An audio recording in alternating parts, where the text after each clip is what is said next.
Welcome to the Calling All Messengers podcast, where we help you clarify who you are and why you are as a Christ-centered messenger.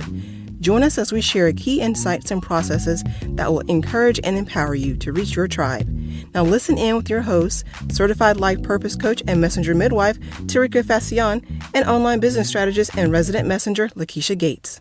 Today, we're going to be talking about the message giver, that question, that burning topic, that theme. And it's going to be exciting because we get to talk to you messengers about why we do this in the first place. That foundational piece that if you don't start here, it becomes very hard to answer any of the rest of those 6 questions. And so we're going to be talking about that today. So welcome to the Calling All Messengers podcast. My name is Lakesha Gates. I am your co-host with the amazing trailblazer messenger herself, Miss Terikka. Today we're going to be talking about the message giver, but any other situation, whether digital, whether physical, we're going to ask that if this message blesses you, if it changes or shifts your perspective anyway, go ahead and share this out with your friends, your family, via text, via social media. We would love this message to go around because we feel there's a messenger in all of us, and there's something that we all have been placed on this earth to do, and we want to invite more into that experience. So Terikka, talk to us today about question number 1. Let's go ahead and outline that. So just like we talked about in the previous episode, question 1 simply deals with what burning topics or themes has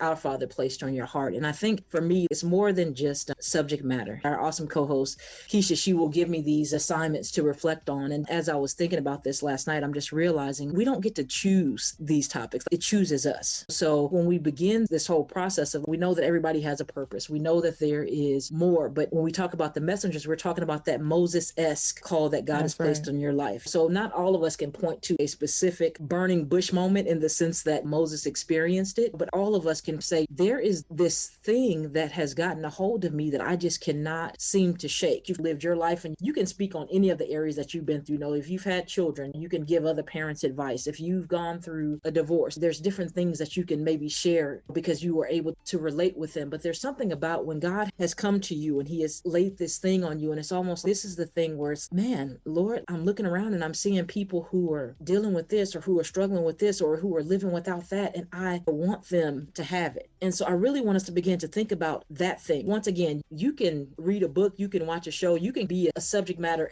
expert on any number of things, but what is the thing that you're looking around and saying, I know that God is calling me to speak life to this? I always go back to Isaiah 61 where he says, the Spirit of the Lord is upon me to preach liberty to the captives, to open the sight of the blind. And so there's some area that you're called to open the sight of the blind, where you were called to restore liberty and bring freedom in some area. And typically it is going to deal with some life experience that you have. So even as we look at Moses and we see that he left the palace running because he saw the injustice, he saw what was going on, and he tried to take it into his own hands. So that's usually a telltale sign of something that God has called you to. You try to initially take it in your own hands and you try to do it. And when you do it in your own strength, it usually fails miserably. You meant well, but it didn't go according to plan. And you get to a place where it's, well, man, I tried to intervene. I tried to bring solution. I tried to bring resolution, and it didn't even work. And so you begin to shy away from it. This is not necessarily everybody's journey, but I also, as we get further into this question, I want to give us clues to that topic that God has probably placed on you, because there's a time where you may have been passionate about it, and then it was crazy. Stuff ain't work out. I don't even know if I even want to do this anymore. So you step back from it and you just try to go about your merry way. But life circumstances, situations come once again, and here you are again faced with this burden that is on your life. That's one of the first signs that you're going to know, is that you have this innate passion to address it, but in your own strength, you don't have the tools to do so. And so that's where God is purposely trying to get us to the point of brokenness around our call, so that we do recognize that we were never designed to carry it on our own, that it is overwhelming. On our own, it is too much. On our own, it is heartbreaking. So you have people who feel called to work with children who've been abused. I know my mom was a foster mom for years before I came on the scene, and the things these kids went through were horrendous. You have to feel a sense of call to deal with children who have been grossly abused, but she just had a knack for loving them and seeing them thrive. Whereas I would have just kept weeping and I don't even know how to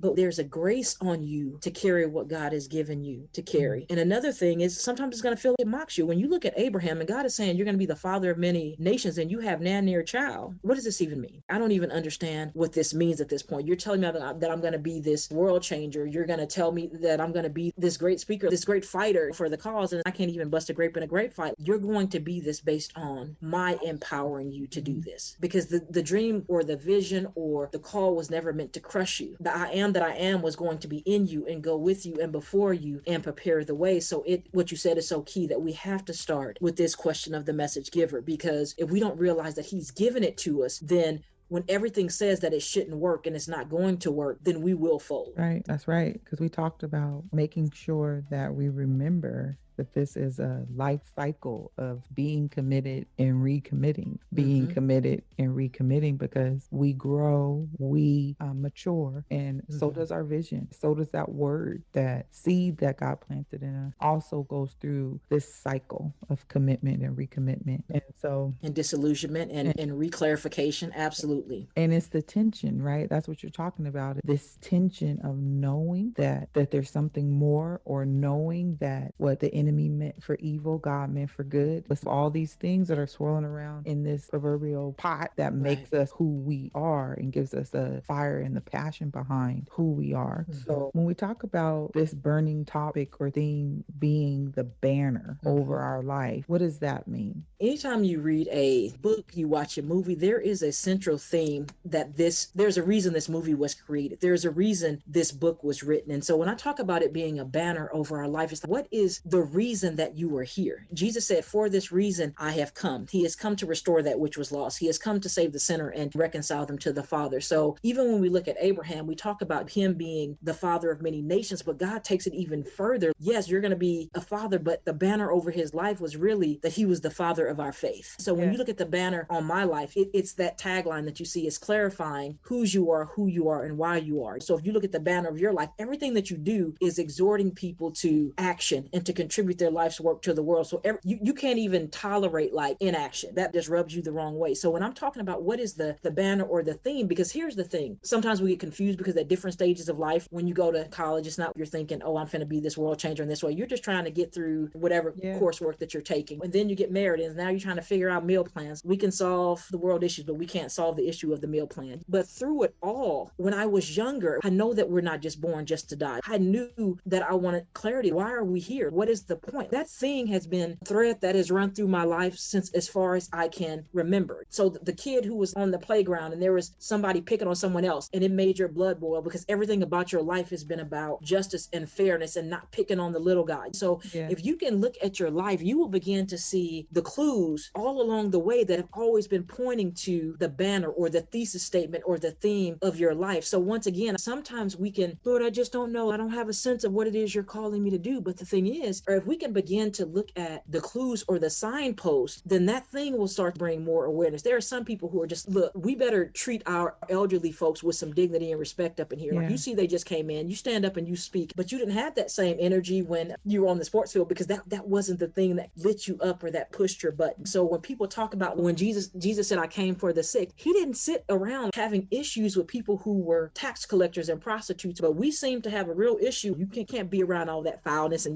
God hates sin. Yes, he hates sin, but why does he hate sin? He hates sin because it separates him from his beloved. That's let's not twist up his motive and why he says he hates what he hates. When you see your child getting ready to do something that is going to be dangerous or deleterious to their existence, that grieves you. Not that I'm trying to beat you over the head because you made this mistake. It wasn't that mistake, but now I know that you've made that mistake. Now you got to carry the memory of that. You got to carry the pain of that. And that's what I wanted to spare you. So when we talk about that banner that's over your life, for some people that is going to be justice. For some people that is going to be mending relationships and mending families. So if you don't know the specific call that God has on your life, you can still begin to see like what has always struck a chord with me, what has always mattered. And so that's what I'm encouraging us to do, is to begin to really press in and say, God, why is that a thing? Because once again, Moses thought after he ran away, that was just going to be the end of it. But God was all this time, 40 years in the palace, 40 years in the wilderness, to mirror the 40 years that he was going to be walking those children of Israel through the same place that he had been for 40 years. So we can't tell God, oh, I can't do what you've called me to do because I stutter, or I don't have this and I don't have that. He's like, I didn't ask you what you have or what you don't have. When I'm sending you, it's the I am that's sending you. So you have everything that you need to do what it is that I have commissioned you to do. But would you recognize that this call is holy ground? Will you recognize that I have heard my children's cry? I have seen their oppression, and I have chosen to tap you on the shoulder and say, please go in my name so that my people can be let go. So if you've been given keys, and we talked about that in the previous episode, you've been given keys because you have gone through divorce, you have gone through deep depression, you have gone through what it feels to want to take your life, and God has given you the keys to come out. Why would you not want to now pay that forward and share it with someone else so that their pain process can be cut short or can be revised because they have been given something that you wish you would have had when you went through what you went through. Right. So that's me when I say banner. I get a little bit excitable.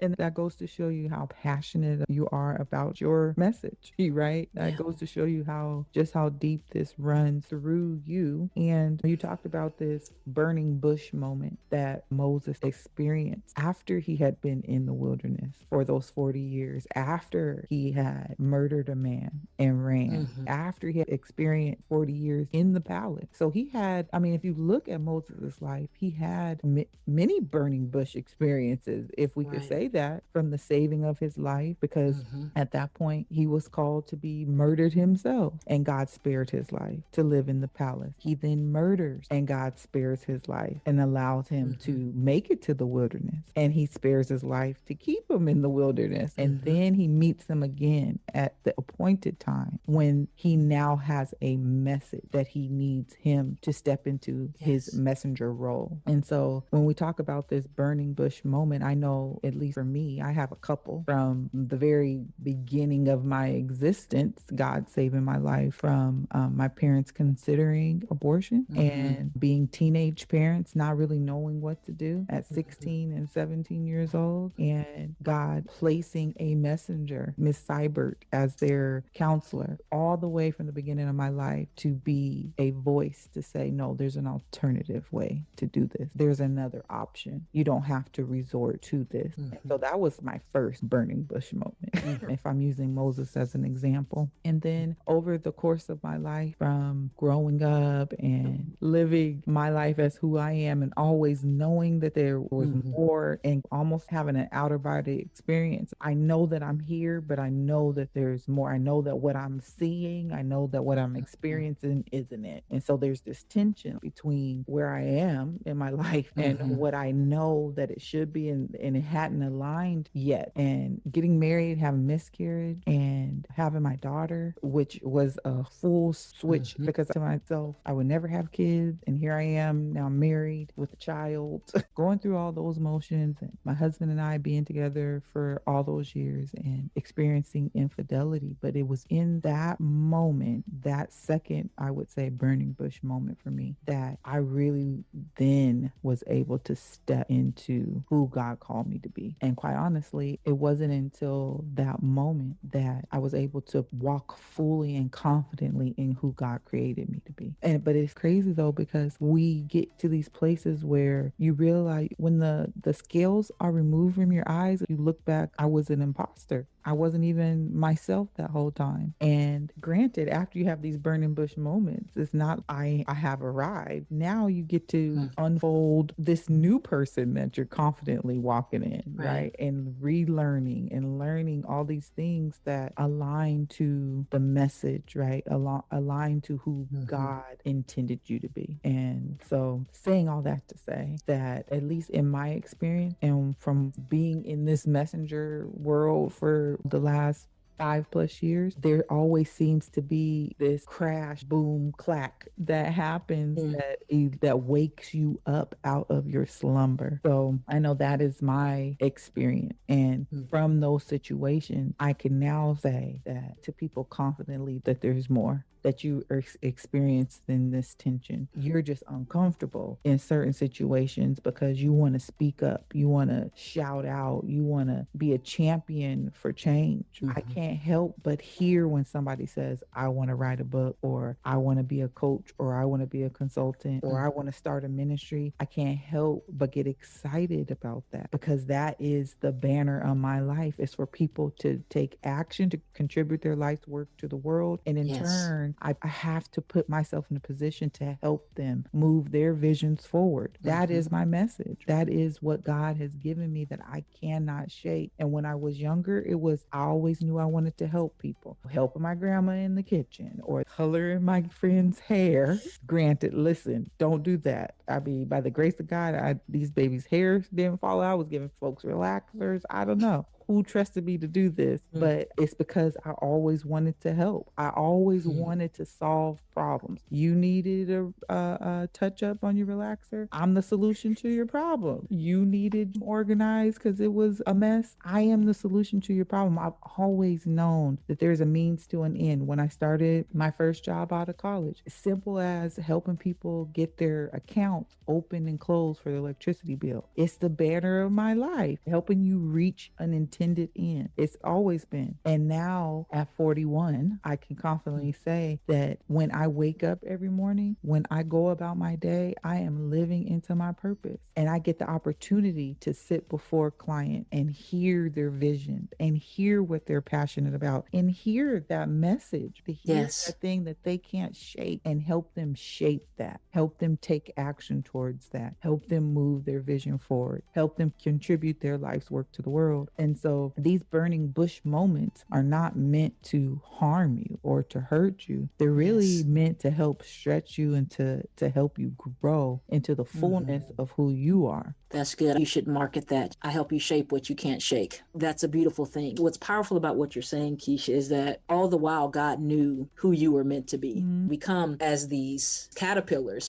And sometimes in our own minds, our goal is to become a better caterpillar because we don't even have a vision for a butterfly, as it were. But God is, no, I have set you in time, and I'm letting you go through this time where you are Abram, where you're just going about your business in your father's house, doing what you have to do. But he has set us all on a collision course for a name change. Turn Sarai to Sarah. He is now saying, you have gone from operating in your own identity to being now mine. So I love that God has given you the clarity of the multiple burning bushes. And so I'm going to just share a little bit about some things that were part of my moving from the caterpillar to the butterfly, because that was actually a prophetic word that he gave me back in the late 90s. I remember being 4 years old while other kids are playing hide and seek and doing other stuff and thinking, there's got to be more than this. I was fixated on, why do we live just to die? And God showed me that I didn't just automatically become an abnormal 4-year-old. There was things that happened in my life that set me on this course, that just really set me on a path of questioning my identity and what that meant. And I just remember being younger and just thinking, there has to be a God, there has to be more. And I just knew, I had no spiritual context, I had no way to spiritually frame anything, but I knew that this wasn't normal. I could look at my peers and say, I know that they're just playing hide and go seek and tag, and that is what it is for them. And so I would get older and be going through periods of feeling invisible. My mom and I talked about this. Her nature and her banner over her life was absolutely caretaker, from taking in foster care of kids and taking in other family members just based on what season of life they found themselves in. So I know for her, that's what she knew to do, because that was in her heart to do. But I just remember as a child feeling just lost in translation with that, or just invisible in that, because there was always a house full and I just didn't know if anyone really saw me. And so there was this deep longing and desire to be seen and to be known. And so that was something that was seeded into me that I had to bring to the Father. And so one of the other things I want to say, when you're trying to grapple with your burning bush and what God has called you to, some of the times you have to look at, what is it that if you're not careful that you would curse? Because why did it have to be this way? Why couldn't, we be the Brady Bunch or whatever family at that time that typified blended families or families in unity and doing life together? And so I want us to be careful, because the very things that we may have the tendency to want to curse because we wish that it would have been different is the very thing that is now sensitized us to our call, to our tribe, and to want to bring the change and transformation to others because of what we went through.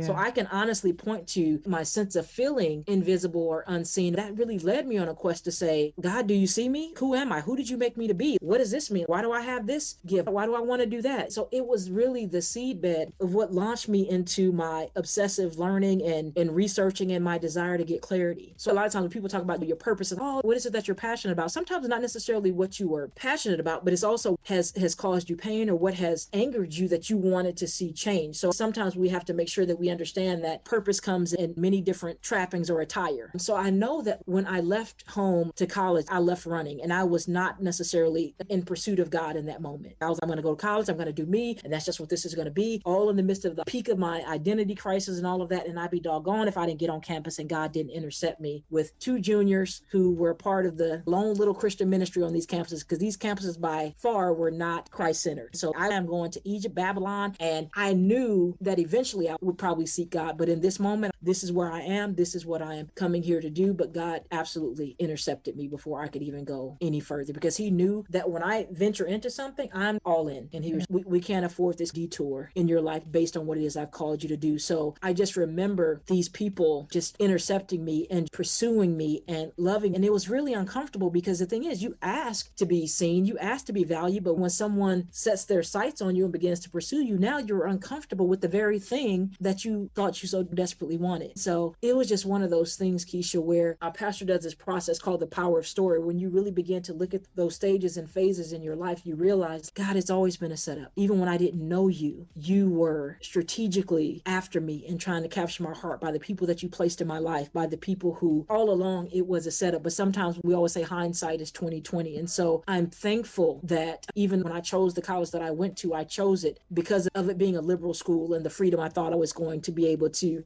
experience. But God said, even in this, that Romans 8:28 just came to life. All things are working together for the good of those. Before I even knew I loved him, he was working things out because he knew what my purpose would be. So I just want to encourage us that as messengers, your burning theme or your topic is not something that you just watch on a talk show one day. Oh, I want to go and impact inner city kids. It doesn't work, because the thing is, you can't muster the energy to commit and recommit to something if it's not truly your calling. That's why you never have to be afraid of someone stealing your message or stealing your information or stealing your processes, because they can try to take these 7 questions or they can try to take your 6 pillars, Keisha. But the thing is, if it's not their vision or their message, it won't keep them up at night. They won't want to dig into each question and find all the nuances and all the areas that go along with that so that they can really bring transformation and impact to their tribe. So that's why I tell people, you can't steal anything from me, and no one can steal anything from you. They can try, but it will only be a cheap photocopy, a cheap counterfeit, because they don't have the breath of God to give life to that vision, because it was not something meant for them to carry. When you talk about these burning topics are birthed out of these burning bush moments. So when I say faith, or I say renewing your mind, or if I say using failure as a tool for success, or building new habits, or small changes over time, or